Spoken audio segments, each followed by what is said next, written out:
And is there anything similar in Italy? Any tradition or heritage that you connect to? The most related heritage that I have from Italy is the way I speak and how we drive. Because the way that Italian drives is completely wild. I've never been in different places in my life, but trust me, if you want to drive in Italy, it's wild. Such an insane thing to say. Welcome, everybody, to the first ever episode of Connected by Language, the one-stop shop for anything culture, language, and world-related. I'm your host, Michele, and I'm joined by my co-host, Michelle. Welcome, everybody. And, this is the first episode, so I think it's better for everybody in the room to kind of understand what we're all about and kind of introduce each other. So why don't you tell us where you're from and what's your background and what languages do you speak? Of course. So I'm from Germany. I speak German, English, French, and Spanish. And I'm a language education specialist at Tandem. What is that? Tandem, that's a global language exchange app on a mission to connect the world by language, and members can improve their speaking skills and build confidence through real-life conversations in the app with native speakers in one-on-one chats, but also in live audio rooms. Oh, that sounds fantastic. I can't wait to start using it. But I should introduce myself. So I'm Michele. I'm from Italy, and I'm sort of like a nut when it comes to learning about other cultures and about other languages. But so far, I speak Italian, I speak French, I speak English, but I actually added an extra one into my curriculum. Oh, which one is it? Yeah, I also started using Tandem to learn Japanese. Nice. Yeah. That's a different one? Yeah, it's a very different one. In fact, I was very interested into learning Japanese, so I started using Tandem to seek a lot of help from the native speakers of Japan. But I knew just from the start that the Italian and Japanese were going to be very different. I mean, just think about it. Just the concept of honorifics is something that you will never find in Italian. What's honorifics? Yeah, I'm glad you asked.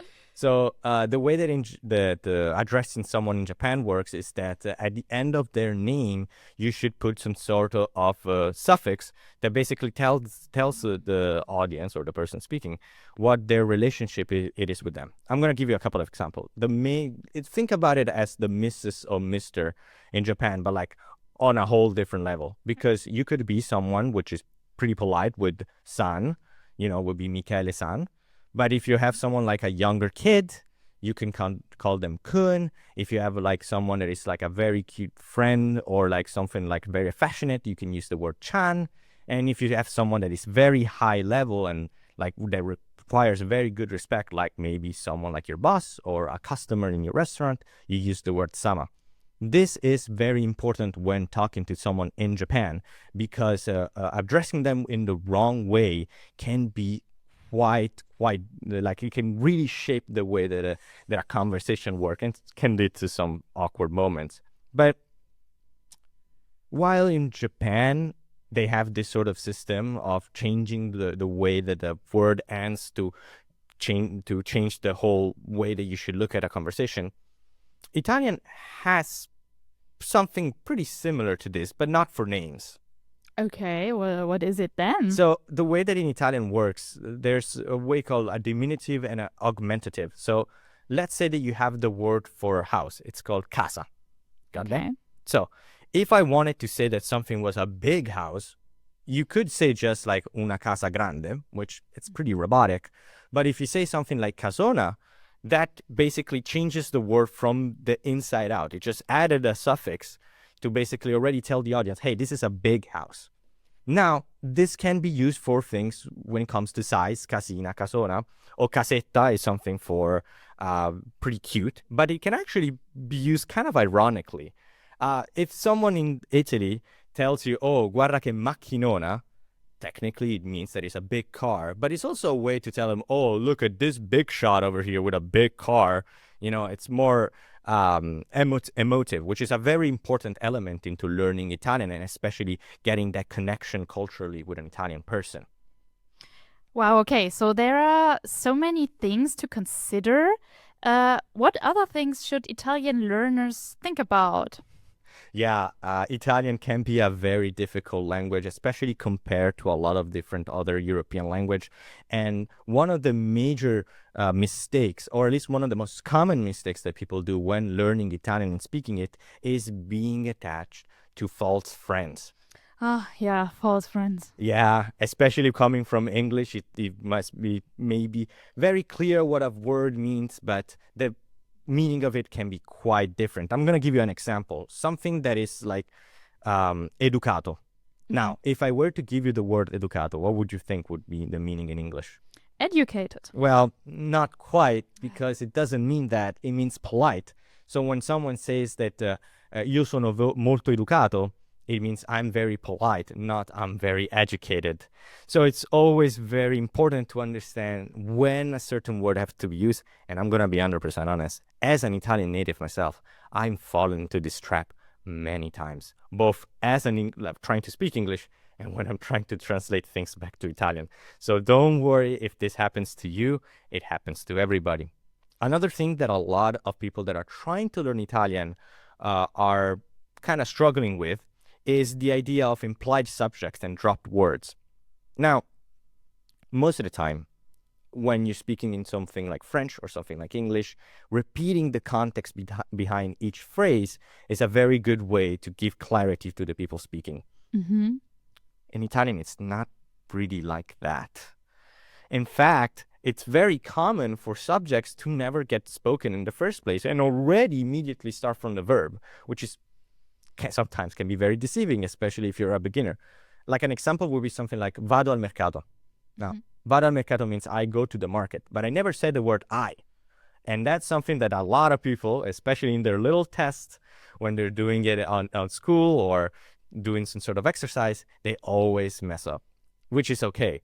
It's with time, you're going to start learning the way that Italian drop their words and how each word gives different context. So don't feel ashamed that it's not going well the first time. With time, it is something that you can easily get down.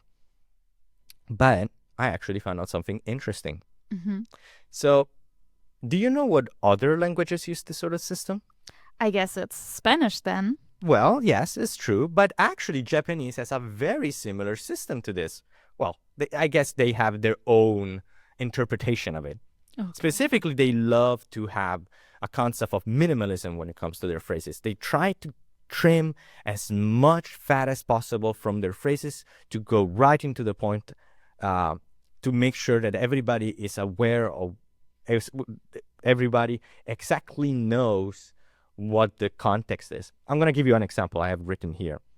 Something like ikimasu ka, which is a very simple phrase. It just means, you going? Okay. So, Ikimasuka. Ikimasu, it means like to go. Ka is the word at the end that basically says this is a question that has a yes or no answer. Okay. Or like, not a yes or no answer, sorry. It's a question, just a question. So there's no anata wa, which would be the word for you. But since it's about going, I'm talking to you, and I'm asking you a question, you could probably understand what the context is. Okay, yes. Yeah. So this sort of way is, this thing about shared context is extremely, extremely important when crafting your own phrases and when sending messages. But as people that are trying to learn Japanese, as like me, one of the major things that they have to watch out for is not only about their context, but also with which alphabet they're even writing their own sentences. Wait, there are several alphabets? Yes, there are free writing systems that Japanese people and like Japanese learners have to get used to. And I'm going to explain them in a pretty easy way. The first one is the hiragana. The hiragana. Hiragana is the one that is used primarily for Japanese native words, like things that are native in Japan, they're culturally sensitive for Japan, and they also have they also are the basis for most grammatical practices, grammatical practicals, and conjugation of verbs. They are the most standard alphabet, if you will. There are a few other. There's a few characters to learn, but with some practice, you can easily get to learn them. It's like the most basic one. The second one is katakana, which is very interesting because it represents a very specific part of the Japanese culture. Specifically, it represents all of the words that do not come from Japan. Things like brands, names of people that are not from Japan, onomatopoeia, are all elements that use a different system of writing. They have the same pronunciation. The pronunciation is always the same. It's just the way that it's written that is different. So if you sometimes are reading some Japanese phrases and you find something that is a little bit more on the square side, you know exactly that it's katakana. And it usually is a one-to-one recreation of the word. Something like marketing becomes marketing, something as simple as that. Yeah, I know. But so it's very easy to translate one thing to katakana. In fact, I implore the people on the that are watching it, why don't you try to put your own name into katakana? It's very fun. It's very easy to do. It's just a one-to-one and see how it looks like. And the third one is the most complicated one. It's the one that takes language learners hundreds and hundreds of years because there's no really any rules behind it. It's the kanji system. So the kanji system is very similar to the way the Chinese structures their words. Each character has a specific meaning, and you just have to figure it out, I guess. In Japanese, it works a little bit differently, is because it's more used to differentiate words that in hiragana would be written and read the same. I'm going to make an example. Okay. So ichi is the word for one, and if you find it in a like a paper with a line, that's unmistakable. Will always mean one. Okay. But if it has a different, like a drawing, it's more similar to a house, that means town. But it's still pronounced ichi.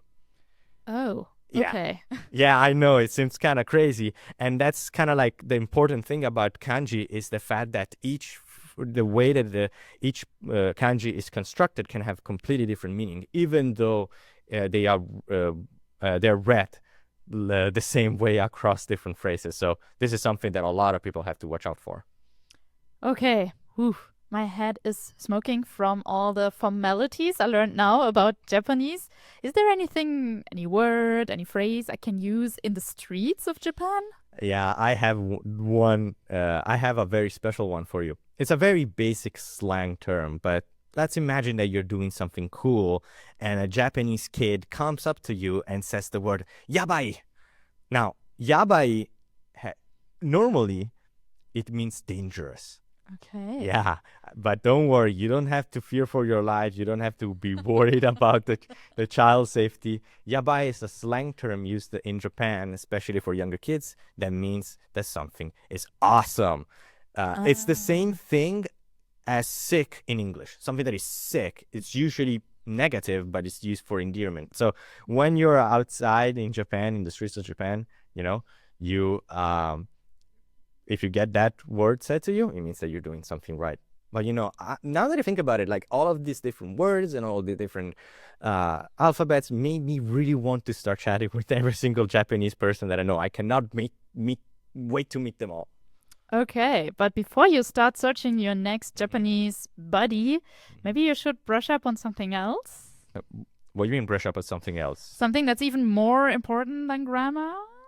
Oh, like what? Like understanding each other and maybe reading between the lines. Oh, okay, I get it. No, it's like something like humor, you said, right? Yeah. I mean, luckily, I got you covered. I already have done my research. So the Japanese humor is very different from Italy. I feel like it's one of those things that is complete opposite.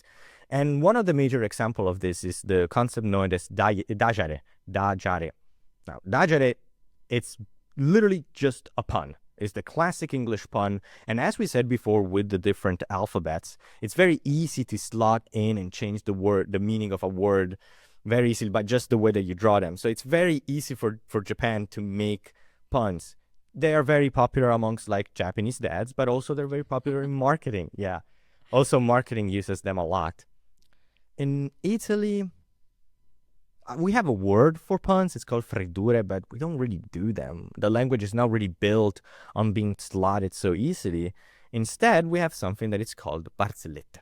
Okay. Barzellette. What's that? Barzellette are longer stories that have a humorous twist. It could be something about a person going through a certain situation. It could be about the regional stereotypes. It can have many forms, but the important thing is that there's a beginning, there's an end, it's an entire story. And this made me think, while I was like trying to learn Japanese, that the way that they approach comedy and humor in the first place can be quite interesting. Specifically, Italian humor compared to Japanese, it's much more realistic. It's always about someone that is struggling in real life.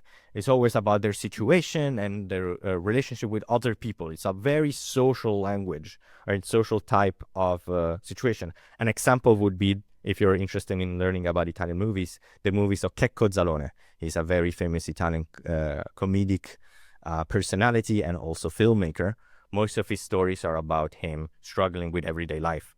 While for something like Japan, well, the first thing that you think about Japan media and humor would be something more zany. You know, your classical anime, magical girls, and a very crazy world like the Crayon Shinchan. They are much more tied with giving a crazy look into a world and being completely absurd. But there is one element that I think a lot of comedy nowadays can stem from Japanese culture, specifically the idea of the sorry, I have to read this one, the manzai format of comedy. Have you ever heard of it? No. You never heard of it. Don't worry about it. It's something that you find a lot, even in Western comedies as well. The manzai duo format is structured like this. Two people in front of a microphone, in front of an audience. There's two people at play. The first one is the boke, which means the fool.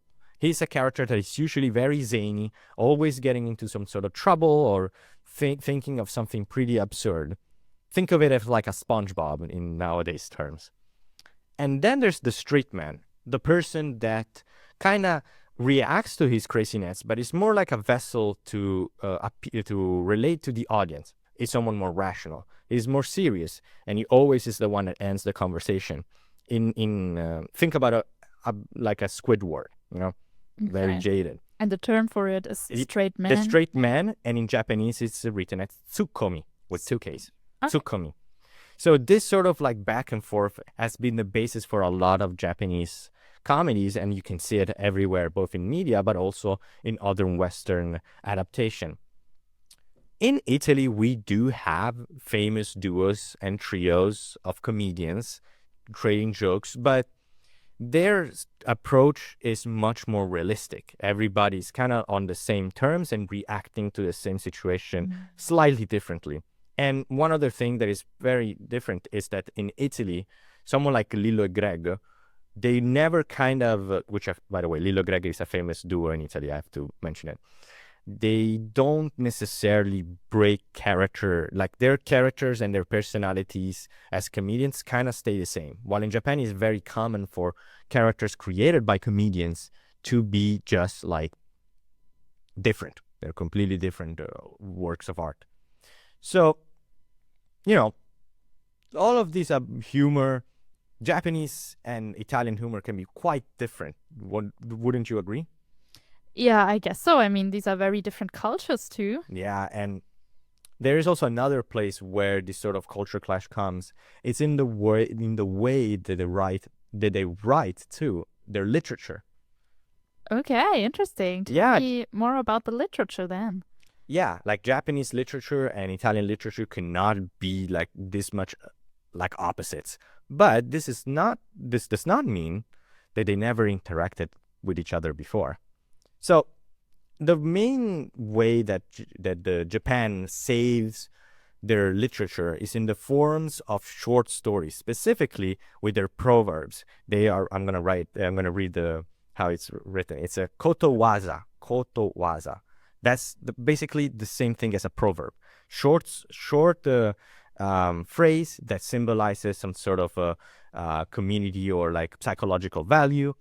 And it's written to be shared from generation to generation. It is important that it is written, though. It's always written. Okay. Now, the main element that makes Kotowaza such an interesting concept is their affinity for nature. Because I'm going to give you an example. I have it written here. So let's say that someone tells you the following. Akinasu wa yome ni kuwasu na. Yeah. So Well, basically this means don't let your daughter-in-law eat autumn eggplants. It seems kind of crazy, I know. okay. Yeah.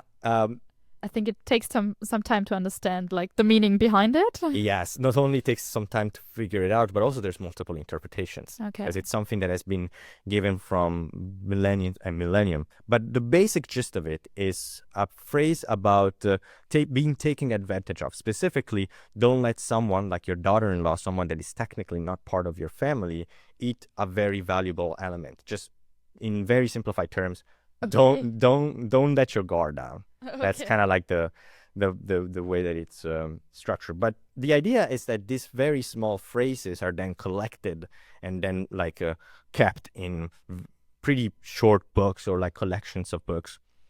And this couldn't be further from how Italians decide to keep their literature. Italian literature is known for a lot of things. It's known for things like personal voyages, their opinions and interactions with other people, and also the fact that they're long. Italian books always are very long, very complex, and they're always the big sellers, which is interesting because in Japan, the works of foreign authors that always get some sort of traction and they sell better are always collection of stories, which in Italy they are not as important into the lexicon of the world. But do you know that there's a very stark and recorded difference between Italian and Japanese literature? Well, I don't know, but I guess you will tell me in a minute. Yes, of course. So Italo Calvino is an extremely influential Italian author. Back in the day, he used to have some lectures in America teaching people about the way that how to write books and his philosophy. And he mentioned something specific about the use of world building. Specifically, he made a difference between the interaction of men. So in Italy and most Western countries, most books are about men versus men, always about social, always about what other people think. While in Japan, it's always men versus nature. They always avoid things like social interaction or trying to critique someone else's position. And there's a very clear example on this philosophy working for Italo Calvino himself. Specifically, his book Invisible Cities is a very big hit in Japan because it's an entire book that uses a fog metaphor to describe like loneliness and memory. So this sort of writing appeals to the Japanese audiences. While in Italy, it's a very good book for sure, but it's not one of his best. Okay, well, Japan sounds pretty interesting to me, even though I haven't thought so much about it before. I learned a lot today. Have you ever been there? No, I have not, but I am so excited because I'm planning a trip there, and I already got a very big list of places that I want to visit, and I cannot wait to show it to you all. There's like some crazy stuff out there.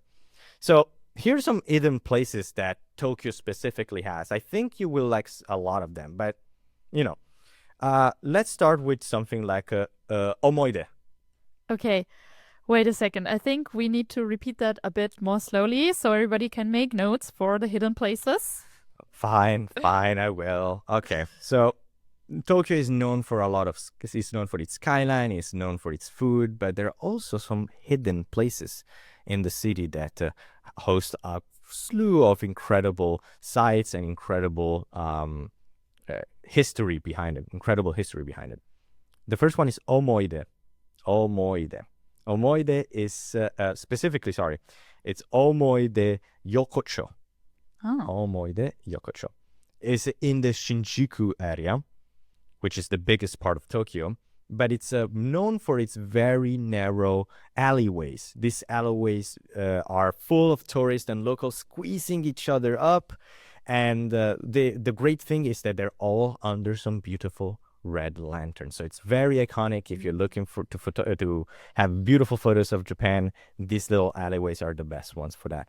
The second place that I really want to visit is a little neighborhood called Yanaka. Yanaka. So Yanaka is a very interesting historic example of Japanese culture, because it's one of the few places that survived the 1945 bombings. And it really shows how different that event shaped the way that Japan conducts its business and conducts its society, because the major thing that you're going to see there are wooden houses and wooden temples. In the olden times, these places were considered to be very, how can I say, one and done, like disposable. That's the word.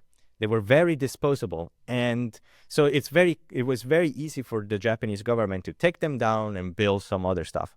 But actually, this place had hosted a lot of Westerner protesters that did not want these places to be like torn down, because they wanted to keep the old Tokyo vibe. And nowadays, you can go and visit it. Specifically, you go to the Tanozaki house, an example of this wooden house that was supposed to be destroyed. If you really want to get the gist of like old Tokyo, this is the best place for you. And what if we don't want to just visit the capital, but also, like, you talked so much about nature and how Japan is known for its nature, how man and nature are connected. So what if we want to go on a hike, for example? Yeah. Oh, you said the magic words right now, because if you really want to go on a hike and really discover the Japanese landscape and nature, then the Kumano Kono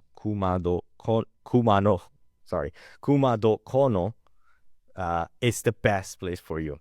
So what is it exactly? It's a network of a lot of pilgrimage sites, and they're all UNESCO recognized, and they host a ton of secrets. In this like kilometers wide trail, you can find things from old shrines, you can find hidden village town, you can use abandoned forest and mountain villages. It's insane. There's so much preserved and like preserved a beautiful nature to discover. It's insane. And there's also a little bit of a bonus. Since this street has been used for millennia, there's a top. There's like a point of end. And in this point of end, you get a little stamp for your passport. Oh, so nice. So yeah, if you really want to flex on everybody that you've gone through this amazing path, the Kumano Kodo is the best place for you. And be sure to get that stamp. But have you guys ever been to Japan? People back home? If you have, just what was your favorite activity there? Please let us know in the comment, and we will love to share it on the next episode.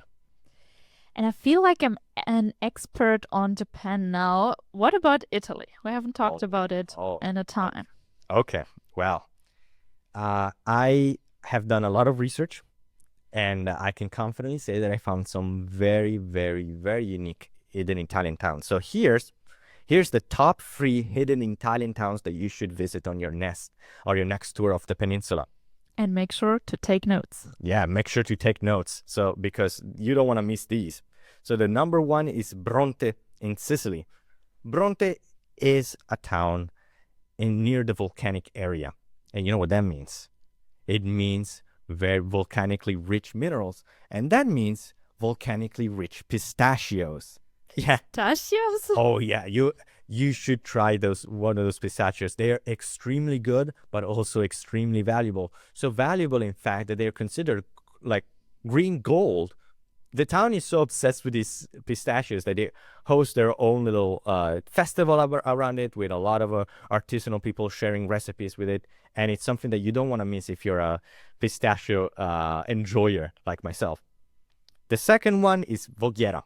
This little town in Emilia-Romagna is known for another piece of food, one of the most common cooking utensils or ingredients, I would say, of all time, which is garlic.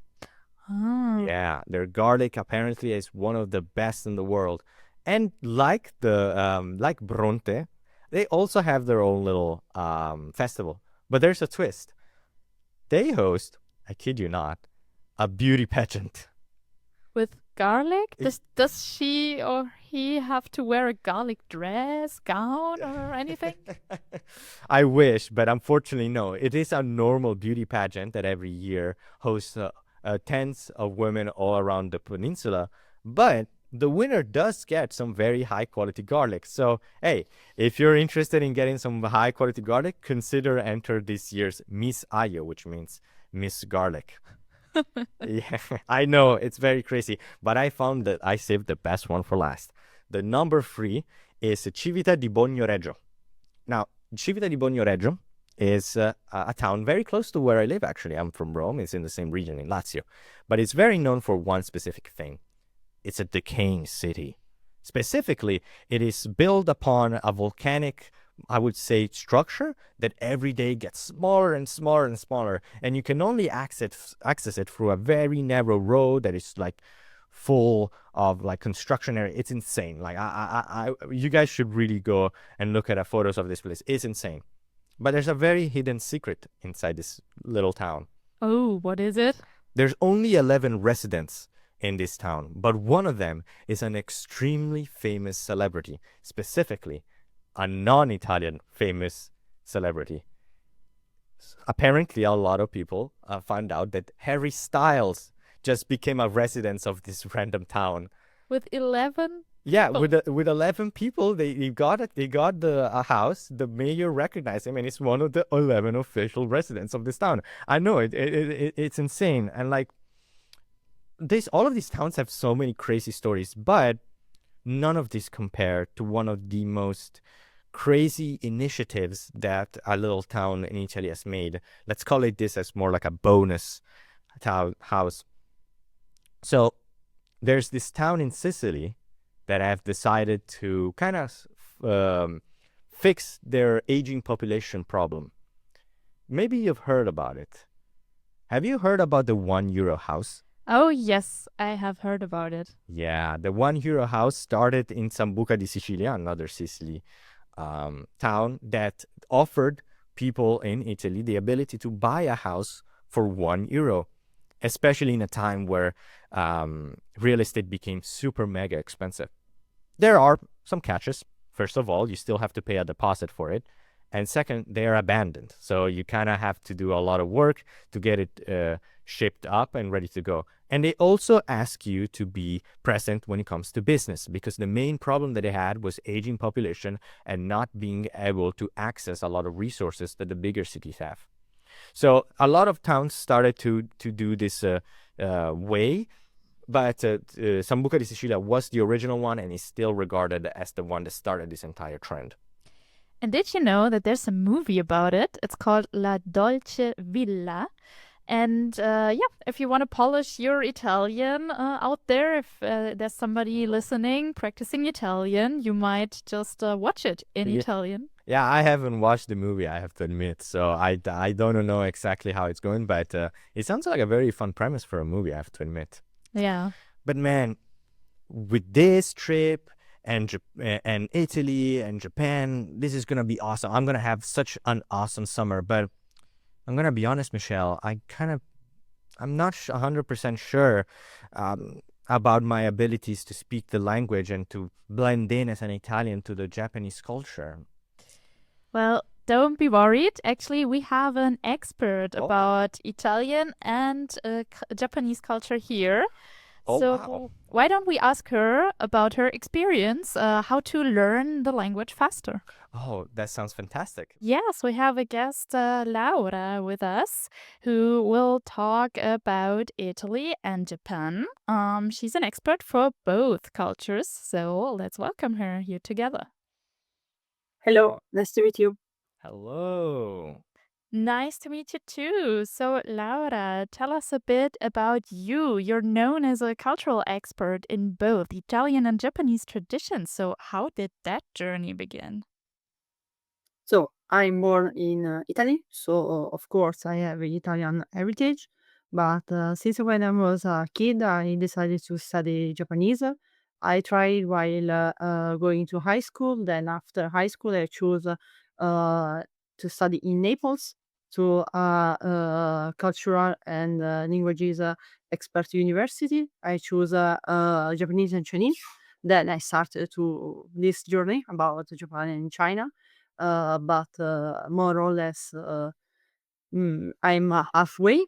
I'm going to graduate this year, so it's pretty hard. But here in Italy, we have a lot of nice place to study Japanese. Oh, wow. And how come that as a child already you started studying Japanese?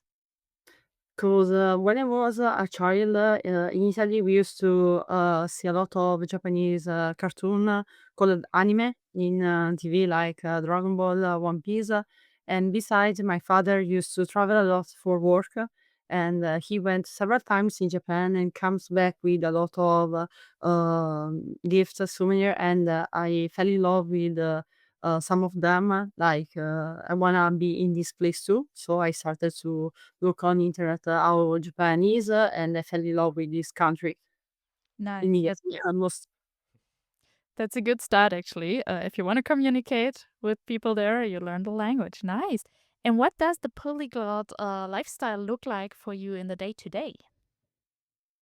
It's quite funny because when you're Italian and you can speak Japanese, a lot of people can think that you speak actually Japanese. So when you go, for example, in train station, sometimes here in Italy you can find Japanese people with having issues to find the right train, the right place to be. And when they ask you and you speak Japanese, they are like, "What?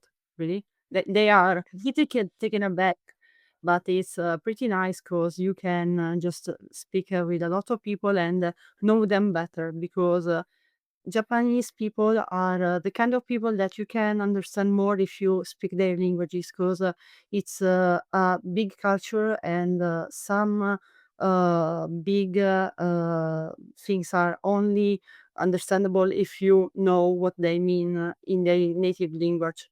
Yeah, so there's not a lot of like translation between the two. Either you know it or you don't, right?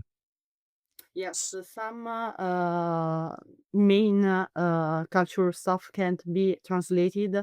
Even some words can be translated, like they have way more words than Italian or, for example, English too. And sometimes when you even read books from Japan and in Italian, for example, in Spanish, in English, it's not the same. When I started the master degree, they started to teach us how to read Japanese book because it's not only about the languages, it's about even with art, culture, with knowledge. It's completely different from European languages. Wow, yeah. So you talked about the challenges now with those two different cultures and languages. How would you compare like the structure and the learning curve of Italian versus Japanese? So if somebody wants to learn or start studying one of those, yeah, how would you compare them? It will sounds crazy, but I think that it's quite simple to understand Japanese and start to learn Japanese. Because at first, Japanese is not so hard because you study the kana alphabet that are, as Michele said, hiragana and katakana, that they are really fast to learn.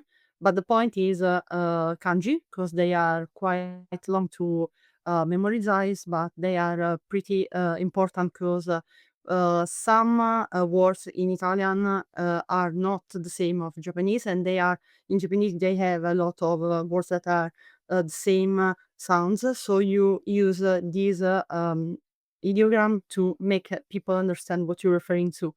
And it's not so hard, but you have to be really patient. Italian is pretty hard. I'm gonna be honest. I think that it's one of the more challenging languages I ever seen. But with patience and with a love for Italian culture, you can learn it without problem.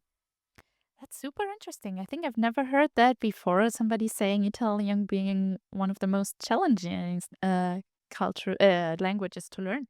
What makes you like? What gives you this impression?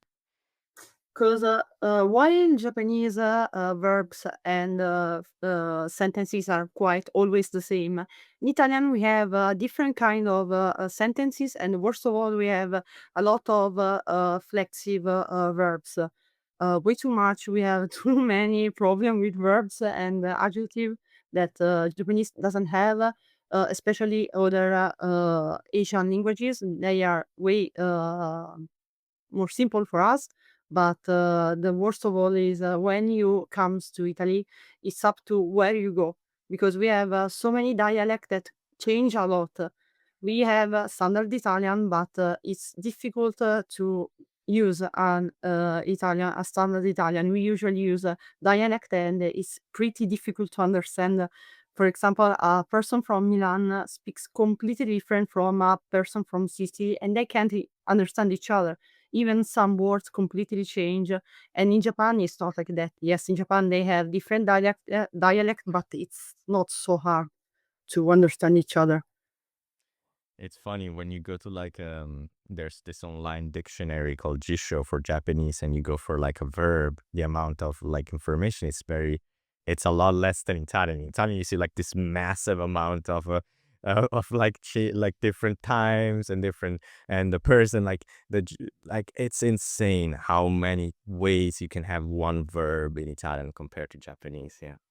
Well, isn't that a good motivation for everybody who was scared so far to touch the Japanese language? It's less complicated than the Italian one, so go for it. Laura, what's one of the common myths or mistakes people make when learning a language on their own?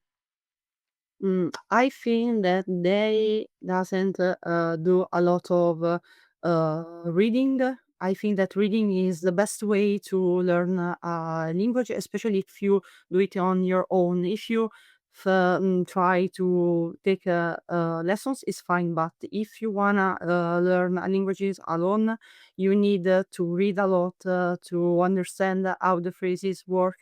And most important, you have to practice a lot.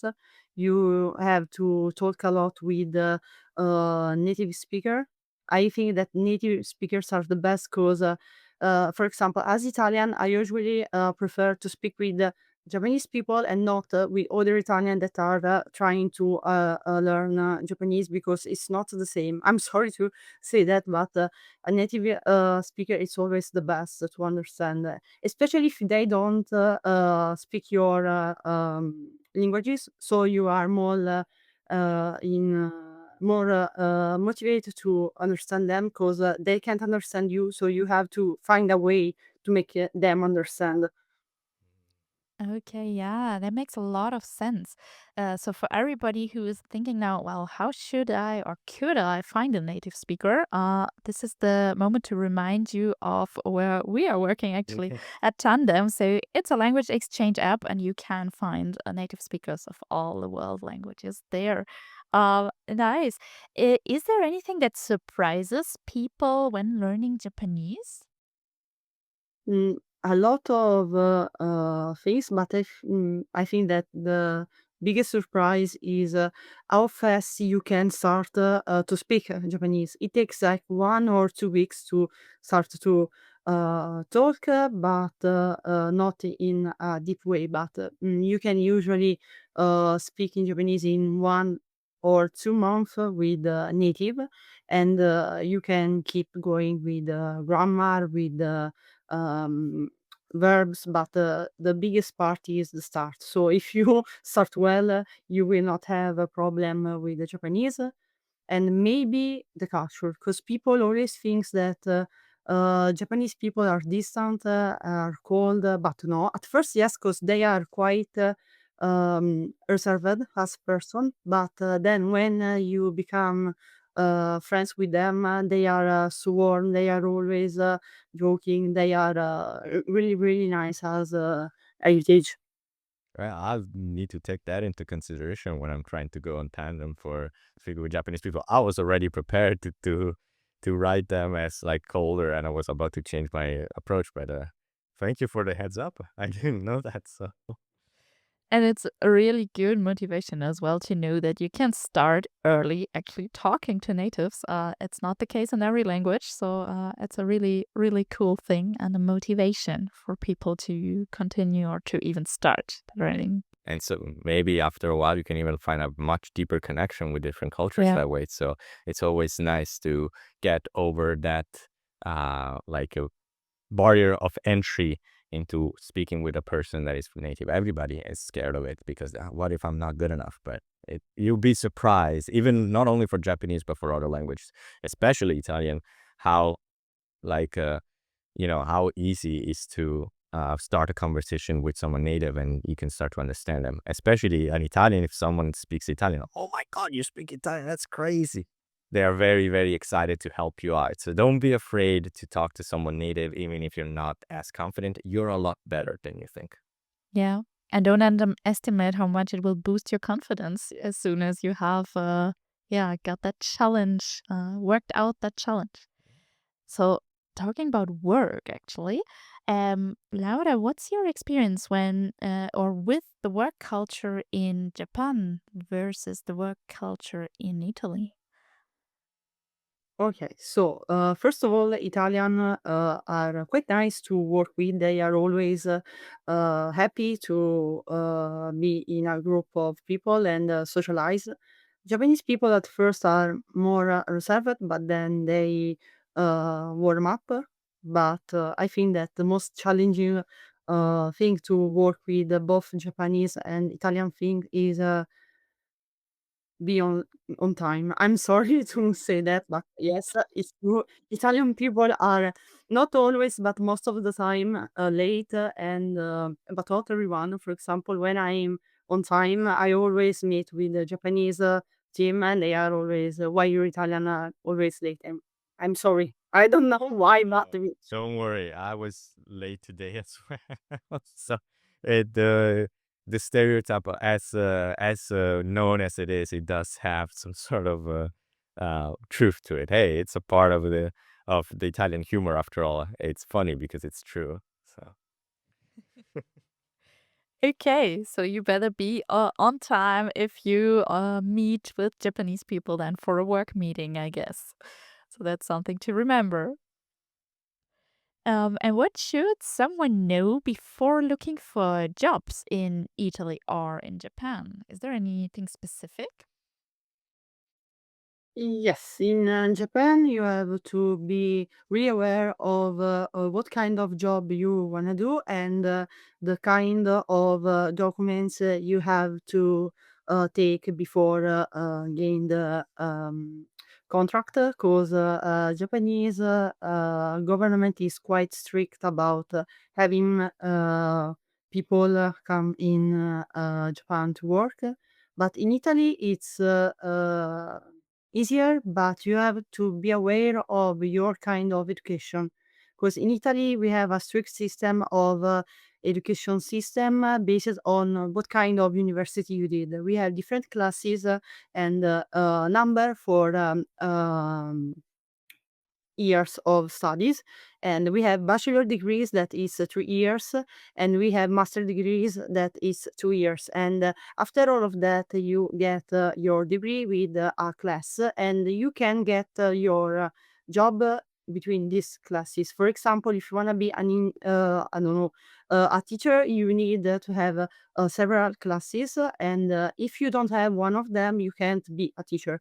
You have to wait to get a new degree to be a teacher. So in Italy, if you want to be a specific figure in work world, you have to think when you're younger. yeah.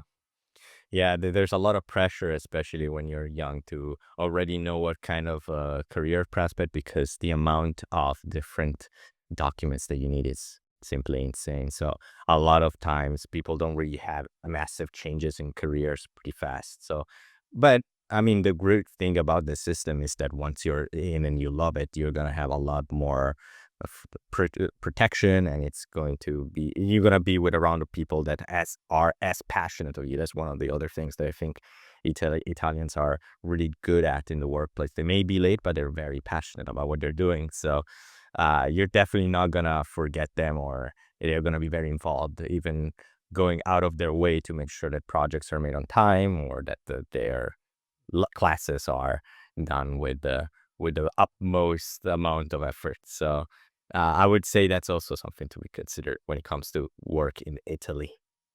Okay. And is there anything special that's expected from people? So, is there a work etiquette rule maybe in Japan as well as in Italy?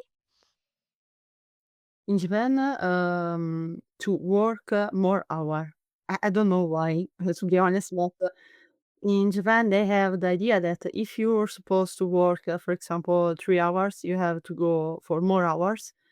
It's like cool in Japan to overwork, to go overtime.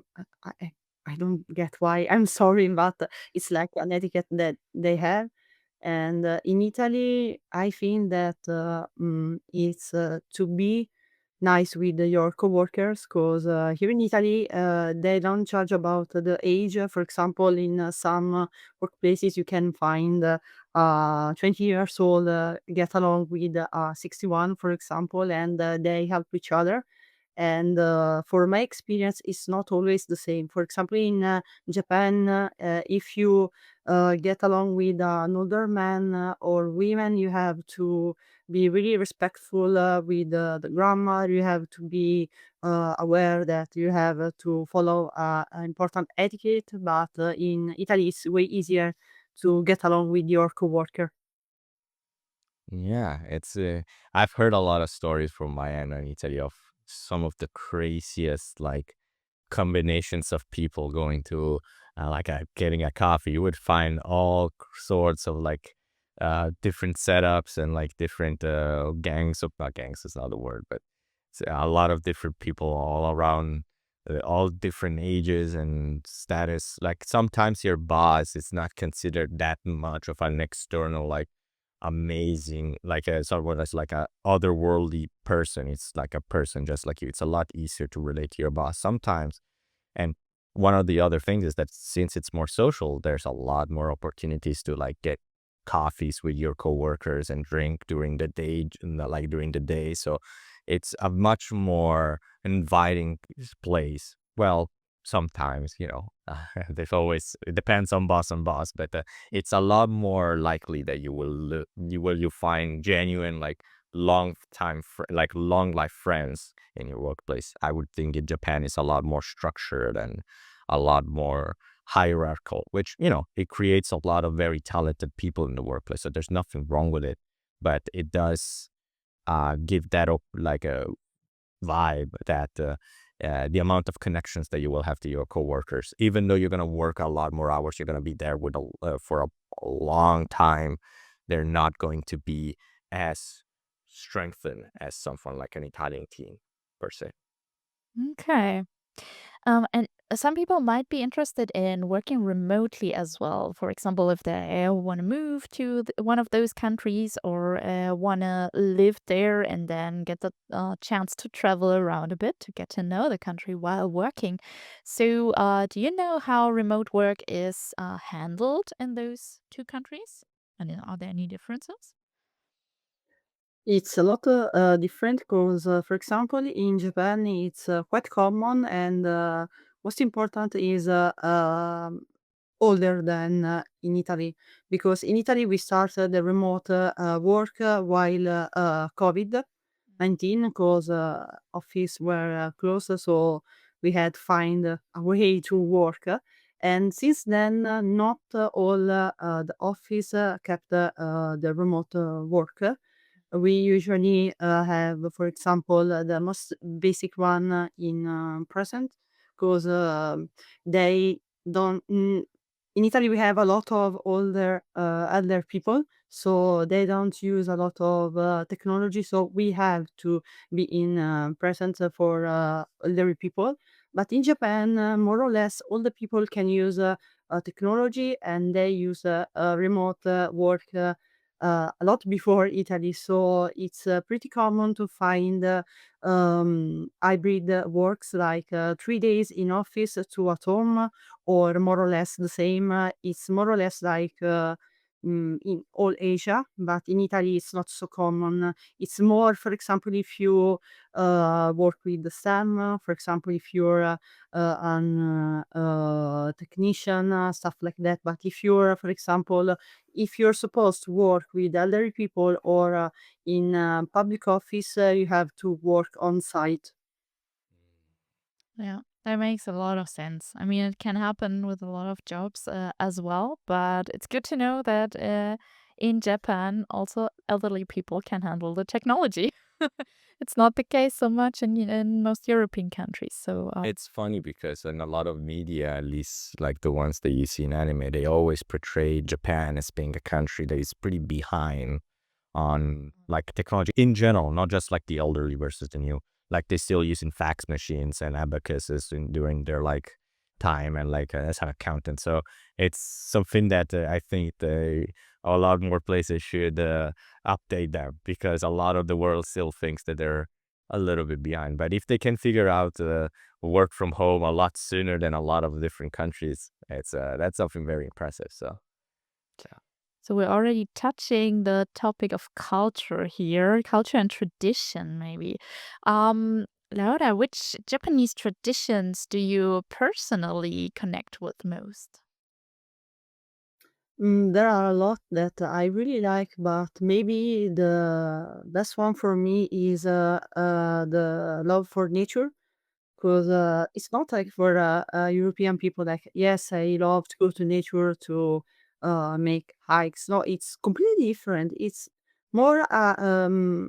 a deeper level of love for nature. It's like if they feel the nature inside their bodies, like if they are part of nature. In a lot of books of Japanese literature, there are a lot of nice section about nature, and when I read them, I always feel comfortable with this idea and a part of this culture of nature, because it's a really deep level of love. Mm. Impressive. Yeah. I wish I could find something to say here. It's like, damn, that's such a powerful imagery. Yeah. You don't really see that often, especially in European. Yeah. I can't really find a lot of examples of this such deep exploration of nature, which is, a lot of people do love nature and they really want to get that connection. So if you love nature, Japan is absolutely the best place to go, man. Really sounds like that. And is there anything similar in Italy? Any tradition or heritage that you connect to? I think that the most related heritage that I have from Italy is the way I speak. I know that it's strange, but I usually gesture a lot, like this. I'm sorry, lot. It's Italian things and how we drive, because the way that Italian drives is completely wild. I ever been in different places in my life, but trust me, if you wanna drive in Italy, it's wild. It's completely wild. And I understood that it's not normal when I went, for example, in Germany, in Spain, in Portugal, that we are completely insane while driving. So if you wanna come to Italy and travel in Italy, please remember how to drive safe, because we are not. Oh, I'm sorry.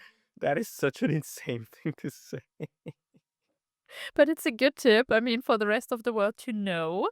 So Yeah, if you're ever it's gonna really try. important, especially in the big city like Rome and Naples. Use the subway. Trust me. Please use the subway. I mean, I drive a lot when I'm in Rome, and I'm gonna be honest. Yeah, everything, all of the stereotypes are kind of true. Uh, We kind of make our own rules. It's just so insane to think that like that. I mean, that's a very, I guess you can say that it's a beautiful thing about Italian culture is how bad we are at driving. Okay. That's really very funny. And in comparison to that, is there any lesser known aspect of either of the cultures that people should really appreciate? Absolutely, yes, especially in Italy.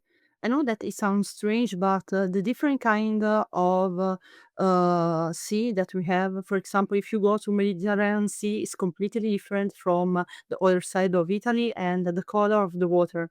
I know that it sounds crazy, but if you change the beach where you go, you have a different color. You have sometimes even the sand is completely different. For example, in Sardinia, we have pink sand that is completely different from, for example, Sicily one that is sometimes black because it's from the volcano. And I think that if you comes to Italy, you should try different beaches to see around the different colors, even the texture that sand has. But for Japan side, I think that one thing that you should try while traveling is for example, the temple, the church, the side of religion, because it's quite different from Europe, because we have a lot of different kind of religion, but not like them. They have church for example, the sea, for the nature, for the sky. So it's something not related with one singular figure. It's more about the love for the nature, the earth, the water. And I think that it's really cool to see this completely different kind of religion. Absolutely. One thing that I want to add about the beaches specifically is that this beach change is so drastic that if you go to the island of Elba, which is in Tuscany, it's a very small island. Like you can drive a couple of kilometers and the beach is completely different. In the same street, you would have a beach that is made fully of white rocks, the Ghiaia. Then you go to Zuccale, which is like a lot like standard rocks. Then you have one that is full of glitter in the sea. All of them in the same, like in less than 10 minutes of driving. So the overall variance of beaches is extremely impressive, and I would really recommend people to go to Elba Island. Unfortunately, I would love to talk about it more, but I otherwise I'm stepping a little bit too much, but that's something. Let's make another podcast about beaches. I would love to, man. Like we should start writing it. Okay, nice. But it's a good tip for everybody who's a fan of beaches, that Italian has so many and so many different ones. I've never heard of a beach with glitter in it. So nice, thanks. Um, so if you could create a cultural hybrid of Japan and Italy, what would it look like? Good question. It would be crazy, I guess, that because Italian Japanese people are a lot similar in some way, but in other it's completely different. For example, I would like to take the humor from Japanese people because it's pretty, and I would like to keep the Italian warm welcome, because when you come to Italy, it's completely beautiful how they don't care about where you're from. You're always a part of us. They will always welcome you, make you feel like home. And I would like to keep the dress culture in of Japan, like the traditional dress, because it's really pretty. I think that here in Italy we have different kind of traditional costume, but it's not like the Japanese one. I find them really interesting, even for the history, and it's really beautiful. I mean, the Japanese culture also seeped in way into the world of streetwear as well, where their garments and their effective like interest in simple monochrome outfits with interesting textures and interesting layering has been all over the world, talked over in the world of fashion everywhere. Like Tokyo is also considered, I think, in a lot of regards, also a very important fashion capital. So it's very different from Italy, of course. You know, the classic luxury brand of Italians. They are very good quality, but they are much more, I would say, like much less experimental in a way compared to something like Japanese. Their style is very recognizable. Okay, nice. And coming back from fashion to language, actually, um, what have these two cultures taught you about communication beyond language? That you have to be aware of how people pose in front of you, like what kind of body gesture they do, because it's important to understand their um, position, because both Italian and Japanese people use a lot of gesture, but in different way. The Japanese one with the bow, like more you're down, more they respect you, so it's important to understand, because sometimes you meet people that you don't know what they do or what they are, and seeing other people greeting them with different angle of bowing is important, because you can understand which kind of grammar and which kind of honorific you have to use. And in Italy, it's more about how open they are to you. Like if they use a little gesture, they don't feel so close to you. But if they start to use a lot of gesture, or even we have the touch culture, we always touch people. Like okay, come on, for example, on the shoulder. We use to greet people by kissing their cheeks, and I think that this was the most horrific things about our culture for Chinese people. Because I remember when we had exchange students from Japan, and he was like, "Okay, let's go to the center." We met a group of people, and he got kissed on the cheek. And he was like, "Oh my god, what's going on?" Everywhere, like, "Don't worry, it's completely normal. It's Italian heritage. It's fine." And he was completely shocked by that. Mm. Sure.